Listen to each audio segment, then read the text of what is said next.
Welcome to Women's Rugby Rundown 249 for June 1st through the 7th. Australia officially rules the Sevens world after capturing Bordeaux and the overall HSBC Sevens world title, while Mexico hit their highest ranking ever after winning RAN 15s, and the trans match was confirmed again for the Bingham and Amanda Cups. Domestically, England's PWR and France's AXA Elite 1 completed high-scoring final rounds to lock in their postseason brackets. TC Gemini continues to rule the WER, and Australia's Super W kicked off. Off the pitch, Maggie Alphonsi is speaking out against a lenient RFU disciplinary decision, and a class action lawsuit has been filed fighting the sudden demotion of the Quinnipiac University varsity program. I'm Wendy, here to bring you the latest in women's rugby news. This is your Women's Rugby Rundown, and we're about to kick off. We'll start with international sevens news. Australia celebrated a phenomenal double triumph at Stade Atlantique, capturing the Bordeaux tournament crown with an action-packed 26-19 victory over fierce rivals New Zealand. This monumental win on French soil secured the green and gold squad the overall HSBC Sevens world title back-to-back. Canada bounced back from a heartbreaking semifinal loss to claim third place by narrowly defeating the United States 21-19 in a thrilling end-to-end playoff that forced the American squad to settle for a fourth-place finish overall.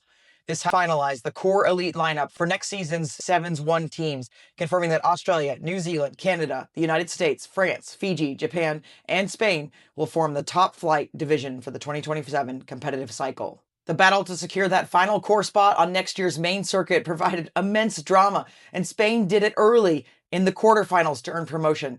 Their huge 29-10 victory over Great Britain on day 2 officially secured Leones their position in the elite division. Consequently, this result dashed the qualification hopes of Great Britain, sending the British squad down to the secondary tour of Sevens 2 next season, despite a fighting effort that included a final tournament touchdown from the retiring veteran Heather Cowell. The individual standouts of the Global Series were officially recognized at a glittering postseason awards ceremony. New Zealand star Georgia Miller was named the World Sevens Player of the Year for the second consecutive season, holding off tough competition from Australia's speedster Madison Levi, America's Olympic medalist Ariana Ramsey. France's teenage sensation Anaïque Kanye took home the Rookie of the Year honors after crossing the white line 18 times during a breakout season, while Madison Levi secured the top try scorer award with an incredible 64 touchdowns. Miller and Levi were also named to the Elite Dream Team of the Year alongside fellow world-class standouts Reese Pori Lane, Isabella Nasser, Ariana Ramsey, Alicia Christians, and Rayapi Ulu Nisau. Further east, Ukraine claimed an emphatic first-place finish at the opening leg of the Marcoschrott Trophy Series, defeating Italy 24-10 in an intense cup final to leave the Italians holding second place. Moldova captured third on the podium with a 19-5 victory over Hungary, who finished the tournament in fourth, while Norway, Georgia, Austria, Switzerland, Romania, Montenegro, Andorra, and host Croatia rounded out the rest of the competitive field. The teams will now meet again for a decisive second leg in Chisinau, Moldova, from June 26th to 28th, where the ultimate promotion and relegation stakes of the tournament will be settled, sending the top 2 teams to the elite division. Looking ahead, the International Sevens circuit is gearing up for another busy weekend of summer action, spearheaded by the Rugby Europe Sevens Conference kicking off on June 12th in the mountains of Andorra.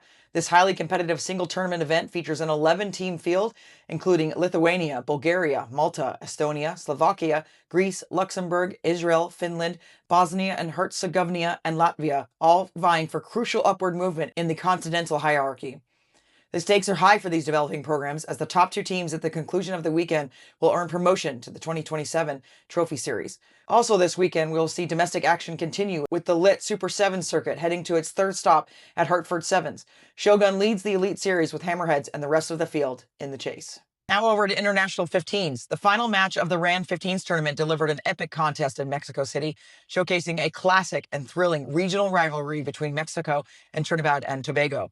Fans were kept on the edge of their seats throughout the physical encounter as both teams engaged in a tense back-and-forth scoring battle that highlighted their growth. In the closing minutes of the match, a historic and momentum-shifting drop goal for Mexican fly half Ami Ramos primed the host nation to finish out in front and secure a memorable victory over the visitors. This tactical piece of skill proved to be the difference, sealing a back-to-back win for Mexico in front of an ecstatic home crowd. In addition to the drawn-field victory, the result carried monumental official weight as Mexico moved up 4 spots in the World Rugby rankings to occupy their highest ever position of 29th. The hard-fought win on home soil added valuable rating points to their global tally, allowing the Mexican squad to leapfrog traditional competitors like China and Colombia in the international standing order. Meanwhile, a disappointed Trinidad and Tobago squad suffered a setback on the global table, sliding down 2 spots to 33rd. Off the field, World Cup winning England legend and prominent television pundit Maggie Alphonsi expressed deep disappointment after a Rugby Football Union council member received what she considered a lenient punishment for making a sexist and misogynistic comment about her on social media. The independent disciplinary panel handed Warwickshire Representative Matthew Smith a 7-month suspension of his council privileges, reduced from a year due to mitigating factors, after he publicly questioned her knowledge of the sport during a Six Nations match. Since the RFU lacks the constitutional power to outright remove a council member, Smith retains his voting rights and can still attend meetings virtually, a resolution Alphonsi noted feels like a total betrayal that highlights how deeply embedded sexism remains within the governing structures. Over the pond, the historic trans match is officially returning as a headline fixture for the upcoming Bingham and Amanda Cups program, scheduled to take place on Sunday, August 23rd in Brisbane. Serving as a cornerstone event for international inclusive rugby, the match is designed to celebrate visibility, community, and the ongoing contributions of transgender and gender-diverse athletes on the global stage.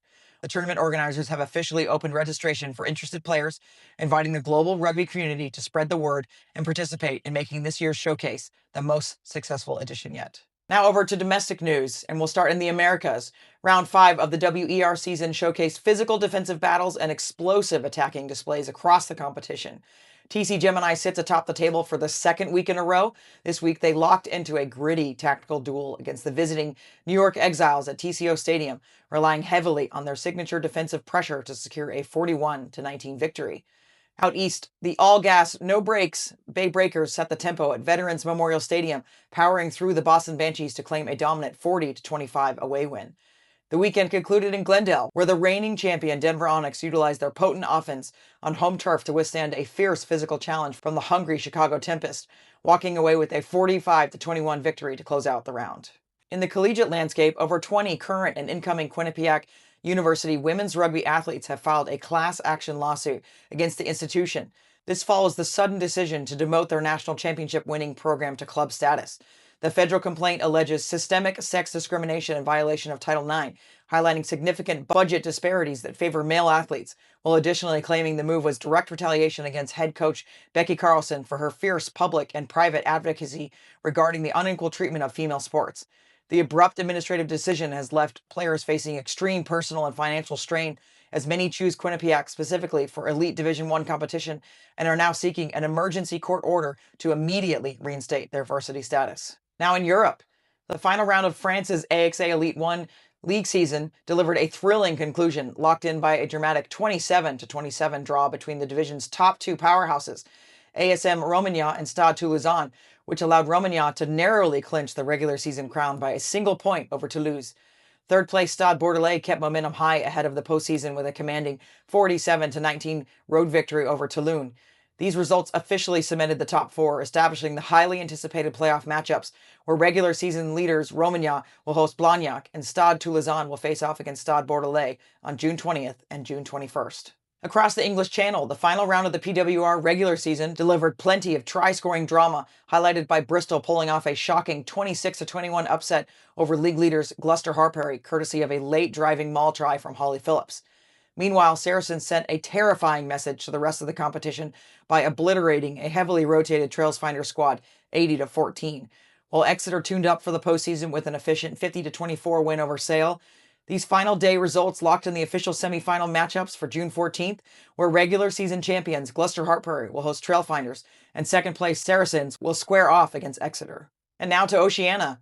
The opening round of the Super W season in Australia delivered 2 high-scoring and dramatic clashes to kick off the new Southern Hemisphere campaign.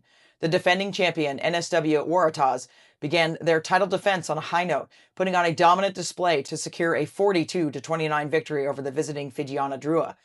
Meanwhile, the ACT Brumbies snapped a 7-match winless streak dating back to 2024 by stunning the Queensland Reds 15-12.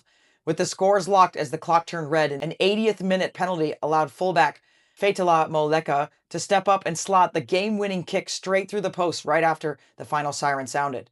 That does it for us. As always, there's more news on our site at yscrugby.com. Never miss an episode of Women's Rugby Rundown by subscribing to anywhere you listen to your podcasts.